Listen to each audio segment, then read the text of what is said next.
Politics, justice, umnotho, emphakathini. The stories that matter, wrapped up for you every week. This is the Gagasi FM News Wrap, hosted by Spumelele Zondi.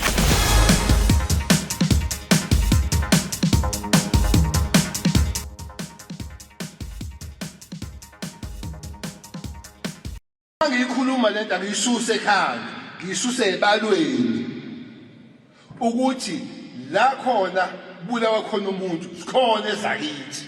Yabo kulento eyikwadi, kulento yeyikwadi zamarenk.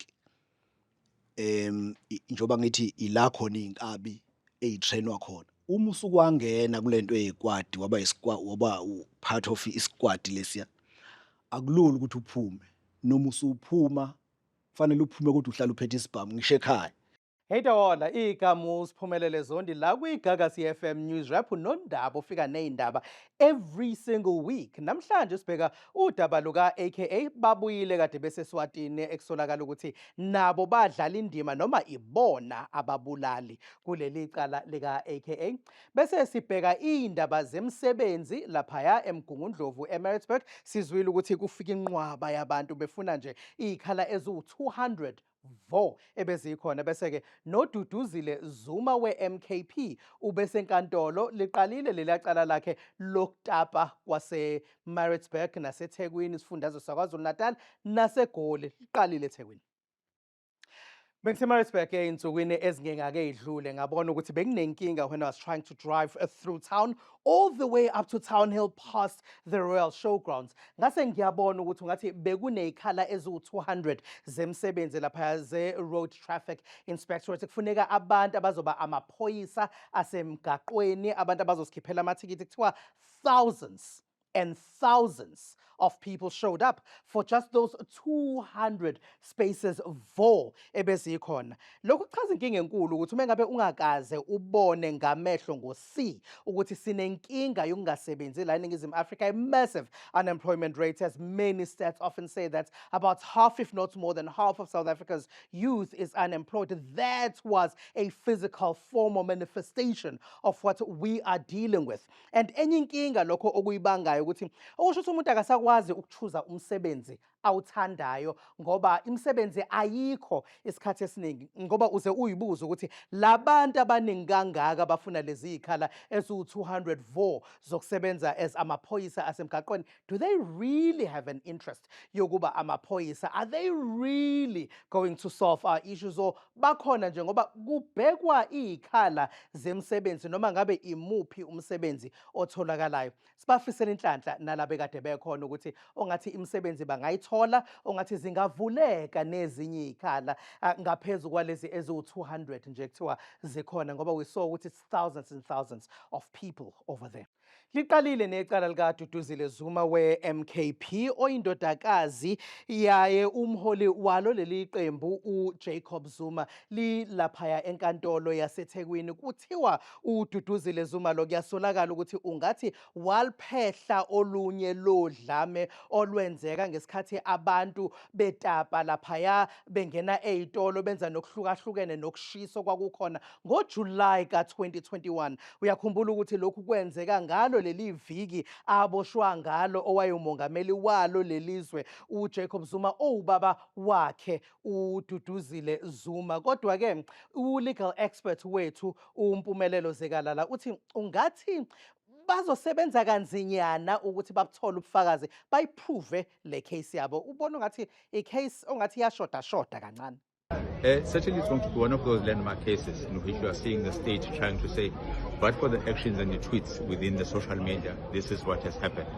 Now that's going to be a very difficult task to prove, because what is written down on your social media, you must then be able to prove that after reading it, I was incited or was motivated to go and loot. Now, if you look at the nature of the tweets, there's no identification of a building or a name or a particular entity, it's just a tweet written on its own. But that will be the job of the state to say, this is the evidence that we have, we need to punish you for that. All right, uZikalala, kodwa ke lokhu okwenzeka ngaso leso sikhathi sika July 2021 siyathemba ukuthi into esingafuni ukuthi iphinde yenzeke ngoba sabona abantu bephuma beyotapa beshisa ama mall nezinto ezihlukahlukene. Inkinga esagcina sesinayo nayo abantu ababehleli emakhaya ngawo lo July, neminyaka ke mhlambe ethi ayibe mbili abanye behlele emakhaya, abanye bathi imisebenzi ayizange itholakale emva kwaso leso sehlakalo esenzeka laphaya ngoJuly ka-2021. Bese-ke siyaya kuleli cala la AKA owumrapper uKenan Forbes owadutshulwa wabulawa kanye nomnganakhe uTibelo Tips Motsuwane laphaya ngoFebruary 2023. Babesendaweni yobumnandi kuFlorida Road eThekwini, kanti-ke iy'nsizwa ekutholakala ukuthi ungathi zambulala noma zaba yingxenye yalaba abambulala ilamani zakaNdimande uSiyabonga kanye noMelusi zabaleka-ke zona zaya eSwatini. Seyibuyile eSwatini, kanti-ke ophethe amaphoyisa kwisifundazwe saKwaZulu Natal uGeneral Lieutenant Nhlanhla Mkhwanazi uthi ungathi sebezomthola naye lo ngathi wakhipha imali eyadiphozithwa ukuthi ikhokhele zona lezi insizwa ezabulala uAKA nomnganakhe uDips. We did explain before that they play different roles. We know that there is a head who coordinated everything, and that person had paid the entire group after the job, but he used his bank account to transfer money, and that's a business account that he used. But we are investigating further the linkages of his business account with other partners that he has. But for now, we are comfortable that the main guy that assembled the team and executed the job, and the main guy who eventually paid the entire team and also paid himself, is amongst the 7 that we arrested. Ukuze sil-understande kabanzi lolu daba sithe asike sibize umuntu mhlambe ongathi ukusikhayinsela ngokuthi lezi zinto zisebenza kanjani.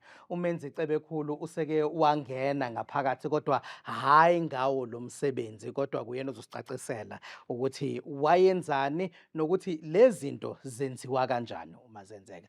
Cebe khulu sawubona. Kunjani mfowethu? Hayi ngiyaphila. Sikwamukela kodwa cebe khulu masingaqala ekuthenini wena ungena ngaphakathi. Wawungenelani mawunganaba nje ngodaba lwakho ukuze uhlangane nezinye insizwe ezinkabi ngaphakathi? Mfowethu ngiyakubingelela nabalaleli nababukeli emakhaya. Mina ngaboshwa cala lenzeka 2008. Kwaba icala nje loku kwashona umuntu. Ngangiboshwanga ke ngedwa, mina ngaboshwa nabafowethu. Uyabona lento yasemakhaya, thina sikhulele emakhaya ke sizinsizwa. Sazi ukuthi ubunsizwa nje ufanele uma uyinsizwa ukuze ube insizwa futhi ushaya umuntu. Yeah, so icala langizuma nje, mina angiyona ke nenkaba. Abaningi bethi noma bengifonela lapha abemedia becabanga ukuthi ngiyinkaba, ngiyona inkabi. Ngaboshwa nje icala lenzeka 2008 ngaze ngagwetshwa 2010. Well, angihlalanga ngaphakathi ngoba ngathola ibail, mhlawumbe ngahlala 5 days. After lapho ngathola ibail ngal-attend icala. Ngiboshwa lenzeka 2008 nje, 2009 ngizobe ngenza unyaka wokuqala ongoye. 2010 sengenza unyaka wesibili ngase ngiyagwetshwa. Nganyamalala nje. Ngiyakhumbula ukuthi ngagwetshwa kuLwesihlanu kwakumhla ka-9 April 2010. Ngagwetshwa 10 years plus 8 years, that is 18. Kwase kuthi ngenxa yokuthi abameli bethu bacela ukuthi isigwebo sihambisane, sirane concurrently, kwase kuba u-10 years. So ngathi mangifika ngaphakathi ngafika ngabona into eyiningi kakhulu ejele ngaphakathi engangingazange nje ngizizwe. Ngicabanga ukuthi ngangina 27 years ngigwetshwa mina 2010. Ngafika ngathola into eyiningi kakhulu engangingazange ngizizwe zixoxwa ngomunye umuntu nje. Then nga-realize ukuthi uyazi ukuthi ukuba abantu bayazi ukuthi ejele kunje.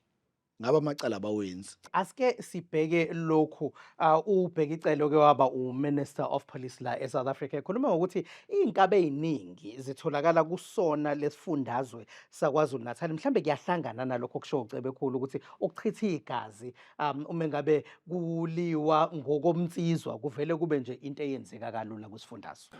Uyabona kuleli cala likaSenzo lo mfana wokuqala uNtuli uphuma osuthu ugwetshwa iminyaka odilika jela kwawu6 wabulala ngisho ikhansela uNyembe kaNongoma kubulawe ummeli eCape Town eminyakeni emithathu ehambisa izingane zakhe esikoleni ekseni ummeli wasemajaji bamkhofa ngesibhamu ekseni baboshiwe abantu abambulala bathatha baseshowe abasemnambini. So mangiyikhuluma lento angiyisuse ekhaya ngiyisuse ebalweni ukuthi la khona bulawa khona umuntu sikhona ezakithi. Right, waye uMinister of Police ubheka icele echaza ngokuthi okumphatha kabi ukuthi ungathi iy'nkabi zibuya kusifundazwe saKwaZulu Natal. Cebekhulu ungakuvuma lokho, siyabona ecaleni la AKA ukuthi ababoshiwe basolakala ukuthi ungathi baziyinkabi bakaNdimande ababuya kwisifundazwe kwelaSandiso Magaqa, singabheka likaSenzo Meyo ababoshwa nakhona babuya kusifundazwe sase-KZN. Uyavumelana nobheka icele ukuthi ungathi babuya kusifundazwe? That's true. Igenge eningi ezinkabi itholakala eKZN. Uma uya moya eGoli ku-association wase Faraday, uye erenki yase Faraday, uye eBree, uye koMpumalanga. Emarenki kunalento ekuthiwa zikwadi. Obafica bahamba ngama-squad cars, abanye bangama security, abala security la ayifihla ubusa agada amarenki. Zonke lezo nsizwa ezakoMnambithi, ezakoMsinga, ezakoNongoma, and kulento yeyikwadi, kulento yeyikwadi ila insizwa eyitrainwa khona ukuba zinkabi. Awuyichaze lento yeyikwadi, uyakhuluma nangokuthi abanye bama-security kodwa kusho ukuthi abawona ama-security kahle hle, bama-security besebenza lokho ekuthiwa ukumoonlighter. Yabo lapha ngakithi lapha ngakithi kwaNongoma kunensizwa esenakushona yashawa yiwona lama security. So ngathi mangililandela lolu daba ngathola ukuthi ziningi izinto ezikhona kulama security agade emarenki. Uyabo kulento yeyikwadi, kulento yeyikwadi zamarenki, njoba ngithi ila khona iy'nkabi eyitrainwa khona. Uma usukwangena kulento yeyikwadi waba part of isquad lesiya, akulula ukuthi uphume. Noma usuphuma kufanele uphume kodwa uhlala uphethe isibhamu ngisho ekhaya. Akulula ukuphuma ngoba bona bakudedele. Noma ungaphuma wena kodwa uzolandelwa ngisho ekhaya manje ngoba uma usungenile. So uma uya koMpumalanga koGoli nakobani uqala nje lapho uzothola ukuthi igenge yakho KZN leyo. Umuntu ophuma lapha isikhathi esiningi eseyimela uphume esephila ngesibhamu eseyinkabi. So that is why ngithi it is true ukuthi iy'nkabi iphuma la eKZN. Ubani okhokhela iy'nkabi? Ethi uzifunelani iy'nkabi uma eyikhokhela? Iy'nkabi ukhumbule ukuthi ayisetshenziswe erenki kuphela. Kuyenzeka nje ekhaya ngake ngakhuluma ngodaba nalibona nina beyindaba. Khona udaba olusanda kwenzeka lapha eRichards Bay la khona umndeni wakwaMthethwa, khona ubaba wakwaMthethwa beganwe ngabafazi abawu2. Umfazi omncane wathengela umfazi omdala imoto ngenxa ukuthi uyasebenza umfazi omncane, wathengela umfazi omdala imoto. Uyasuka umfazi omdala uhlangana nengane yakhe ngokuthi ubaba usespend isikhathi esiningi kumama omncane. Wasuka umfazi omdala wahlangana nengane yakhe, bafuna umuntu ozobulala lo mfazi omncane ngoba ubaba usespend isikhathi esiningi kumama omncane. Ngenxa yokuthi umama, angithi isikhathi esiningi mawuzofuna inkabi usuke ungazi wena ukuthi ubani ozomthola ukuthi akudubulele umuntu, ngoba mawusufuna inkabi ukuthi igudluze umuntu kuvele kushise kube ngathi angazi kusuke kunani ukuthi lo muntu kufanele efe lona, sengazi ukuthi manje uyabona ngathi uyabambezeleka. So usuke ungazi ukuthi uzothola bani. Ngesikhathi uqala ubuza ufuna uzomthola umuntu ozokulayela ukuthi hayi Ubuza kubani? Uyaphi? Batholakalaphi labantu ekubuzwa kubona ekuyibona-ke mhlambe egcina sebethi naya inkabi? Angithi njengoba kuphilwe emakhaya njengoba siphila nje singabantu, uyazi ngakini ukuthi makuthiwa ufuna ukuhlanganisa, let's say ufuna ukuhlanganisa igenge yebhola, uyamazi umuntu osondele kakhulu ebholeni ukuthi yazi mangaxhumana nobani noma engeke ngisize yena kodwa engangilayela abantu abazongisiza. So nalapha emkabini kunjalo, uyamazi umuntu osondelene nesibhamu ngakini, ukuthi yazi mangakhuluma nobani ngamthola umuntu ozongilayela inkabi engahle ngiyithole. So ilapho phela imistake eyenzeka khona kumuntu osuke ethenga inkabi. Ibhadi lifike libe sekuthenini mina ngifuna inkabi ebese ngixoxela umuntu wrong engizothi mase ngimxoxelile mhlambe wangilayela ebese etshena omunye yena ukuthi yazi usibani bani uke wakhuluma kimi ngento ekanje, mhlambe mayisathanda kuxoxela umuntu kanti sengiyitholile inkabi sekufa umuntu. Cabe khulu kwenzeka kanjani ukuthi lokhu kugcine sekuwumsebenzi ophilisa abantu ngoba uma sibheka kuleli cala la AKA kuney'nsolo ukuthi ley'lamani zakaNdimande eziboshiwe ukuthi khona namanye amacala ekusolakala ukuthi zake zawenza yikho kuze kuqhamuka leli gama ekuthiwa u-contract killer, ukusho ukuthi babulala ngokwe-contract, ngokwenkontileka, ngokwey'vumelwano. Kusolakala ukuthi ngathi iwona msebenzi wabo lowo. Kwenzeka kanjani ukuthi umuntu ugcine kusaba ukuthi kwenzekile mhlambe nilwa niyinsizwa kwase kuchitheka igazi kodwa la sekuyinto yokuthi into engiphilisayo? Imali itholakala kalula, imali emkabini isibindi nje bese uba rich, kufike kube isibindi bese uba rich. Uyabo mina ngike ngahlala kwaMasha hostel, ngihlala ehostel ngangitohoza, kuney'nsizwa bengihlala lapha ngaseThembalihle, kuney'nsizwa zakwamaphumulo eMhlangandlovu engangizwana nazo ziyayihlala kwelinye iblock. Kwakuba ukusithela nje, siqhamuke ekuseni seyiphethe eningi kakhulu imali, hhayi mina zayingahlali nami ngedwa thina nabafowethu zazisikhonzile nje, ziqhamuke seyiphethe eningi imali le. Yeyi manje niyayibuka le mali ubone ukuthi yazi nami mangashelela ntambama nalaba bantu kusho ukuthi ngingabuya senginale mali. Ungavusi manganje shwi nalaba bantu. So kuqala kuyinto kanjalo. Uma uzoba u-AKA, u-AKA umculo odume kakhulu. Akekho umuntu ongathi eqala ukudubula eqala ukuba yinkabi nje kuthiwa usedubula AKA, ngeke. Leya nto mawuzobuka indlela kuma-video indlela alimala ngayo AKA, ziyinsizwa nje eziwazi umsebenzi eseziwujwayele futhi. Okumangazayo-ke imali, ngiyazi ukuthi umphefumulo womuntu awunalo inani lokuthi umuntu ungambulala ngemali engakanani, kodwa awukwazi ukubulala u-AKA ngo-800,000. Ngokwakho-ke imalini encane, imalini enkulu mawuthi akunanani? Yabo la ehostela kwaMasha ngo-5,000 iy'nkabi ziyambulala umuntu, lezi y'nkabi ey'fufusa khona. Ngihlalile kakhulu ehostela, ngigcina ukuhlala khona 2018, ngihambe 2018 ngike ngathi ngiyabuya 2022 ngafica sekusatshwa abafana ababengihlonipha mina ngingelutho nje. Bangakanani ngokweminyaka? Ngoba Bancane kakhulu, bancane. Ngafica sekuthiwa yibe sebephethe ihostela. Mawuthi uyalandela badubula abantu ngisho ngo-5,000.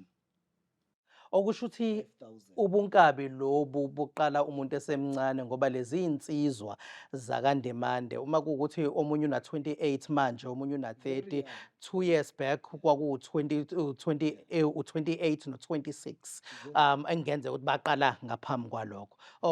Mawucabanga ke u-very young, mawucabanga baba neminyaka emingaki umuntu mengabe kuthi useyadonseka angene kulobunkabi?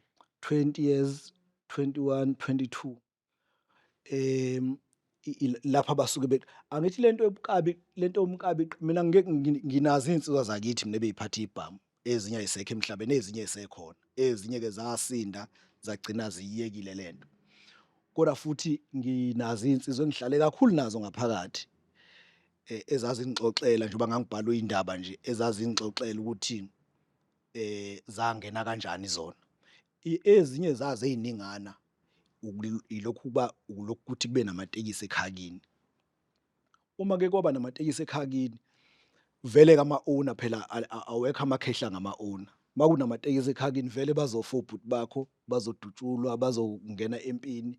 Ke kwaba nempi nje kwamaphumulo ilwa nenkinga sesitenga kakhulu. Zashona insizwe eziningi ezazingama-owner kwaphoqa ukuthi abafana abancane njengoba umaphumulo usatshwa kangakani. Kwaphoqa ukuthi abafana abancane kube yibona abagada amatekisi. Uma ukwagada itekisi awusavumelekile ukuthi udrive sifuna ube yi-owner. Ufuna ukugadeka imizila manje. Imizila akayigadwa ngezandla igadwa ngey'bhamu. Bangena kanjalo-ke abafana abancane. Uma kukhona i-dispute ekhona nje sekufanele kufe umuntu. Umuntu aqale kanjalo ngoba enye into wena mfowethu khona lento khona uvalo makufanele ubulala umuntu. Uyabona waba lwaphela lolo valo kanye walisusa nje kanye. Uyabona nje ungazange umbulala umuntu banganikwa isibhamu kuthiwe nanga umuntu umdubule. Kuthiwa nanga idlule ogqoka ijacket mshaye manje. Uma ungazange umbulala umuntu ungaqhaqhazela uzusuyisa isibhamu kangangokuthi ungazi ukuthi wena loya muntu unomuthi kanti usindwa umphefumulo wakhe. Kodwa mawukwakwenza kanye lokho wakwenza okwesibili, okwesithathu sekuyazenzakalela. Awusazi noma umphefumulo womuntu lo noma umphefumulo wakhe sekuyazenzakalela. Cebekhulu bayangena ngaphakathi. Baye bathini uma sebengaphakathi? Baye bafune uke wahlangana nabo ngaphakathi. Bayafuna ukuphuma, kuyaphumeka kalula, ingaqedwa kanjani lento?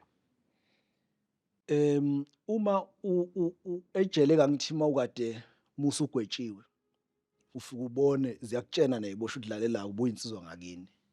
Hayi la. Uvela ubone na ukuthi hayi la kuphethe ezinye insizwa. Uqala lapho kuyisolo ngiyaye ngithi mangikhuluma kuma podcast ukuthi ejele uyisola ngosuku lokuqala ufikile. Uyisola nje ngosuku lokuqala ufikile. Weli ke mawusanda kuboshwa uma ufika nje ejele usanda kuboshwa especially mawusuku kade uyinkabi yangempela unanabameli abameli ke kuthi uthi muqeda kugwetshwa bekutshela hayi sokwenza iappeal uzophuma wena ungeze ukuphuma bekutshela hayi sophuma nawe mawufika ejele ngaphakathi uvela uyibona ukuthi hayi akuyona indawo yami wena ubugqoka o-G-Star wena ubugqoka o-Roy keepers o-12,000 akuyona indawo yami kanti uhlezi ngempela.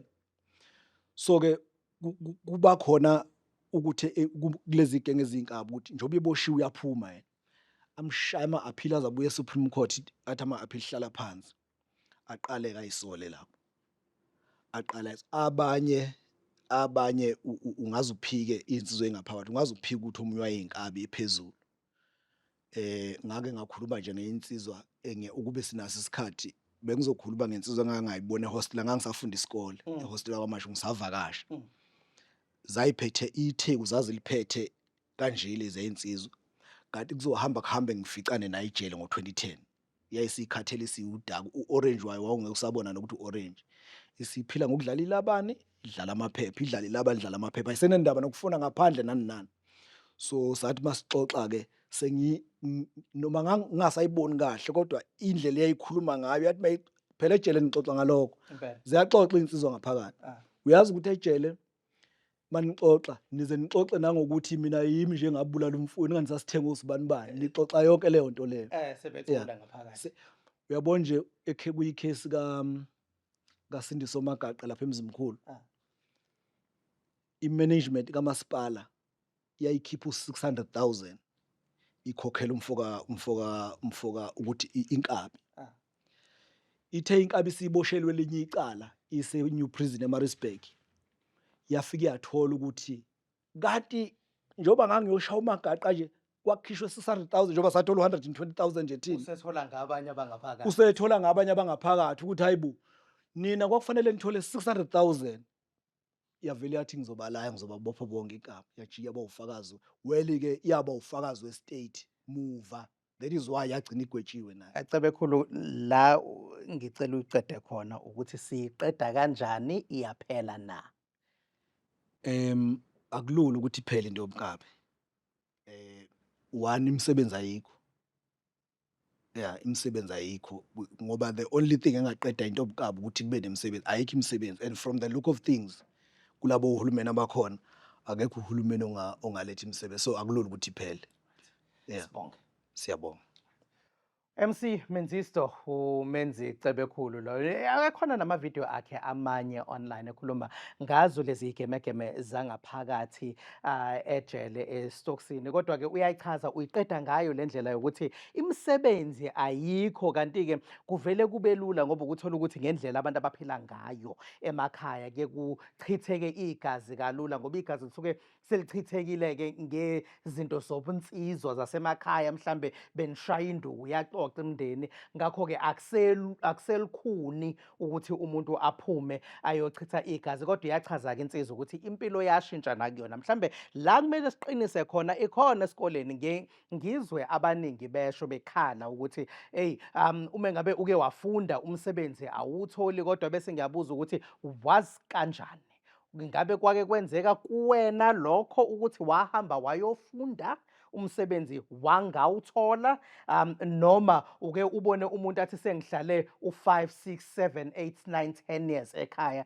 engawuthola umsebenzi? Ngoba egcineni mawubheka abantu abafundile ubheka nezibalo eNingizimu Afrika, kuyasho ukuthi umuntu oqashwa ukudlula wonke umuntu une PhD, alandelwe imasters, alandelwe honors, alandelwe ibachelor's degree, ukuthi nama university aze akhale athi kulabo abane PhD nama masters bayashoda size siyolanda kwamanye amazwe ukuze sithole abantu abazofundisa, ngoba kusho ukuthi ababaningi abantu abafunda baze bafike kuleso sigaba. Mhlawumbe iyona into ekumele siqinise kuyona ke njengoba isho insizwa yakaCebekhulu ukuthi ungathi imisebenzi ayikho, nayo ichaza ukuthi eyayo impilo yajikiswa ikona ukuthi yase isenyuvesi kwenzeka into eyenzeka, yaboshwa kwase kujika impilo ke. Kodwa ke uma siqinisa ngalapho ke mhlawumbe amathuba ukuthi siqasheke angathi ukuba ngconywana, ngoba nezibalo ziyakhomba ukuthi laphaya akhona amathuba ukuthi siqasheke. Igama ubhekane Siphumelele wakaZondi, sizoyixoxa lezi lase siyixoxa khona, ungakhohlwa ukuthi ungalithola lolu daba kwi-podcast yethu nezinye ke esifike nazo kwiGagasi FM News Wrap. Mina nawe sesiyoyixoxa bukhoma la sihlangane khona. Catch a brand new episode njalo ngolwesihlanu ngo4 ntambama. You can watch the podcast here noma ungalaleli inguquko yomsindo kwi-app yeGagasi FM noma inini noma ikuphi. Gagasi FM News puts KZN first.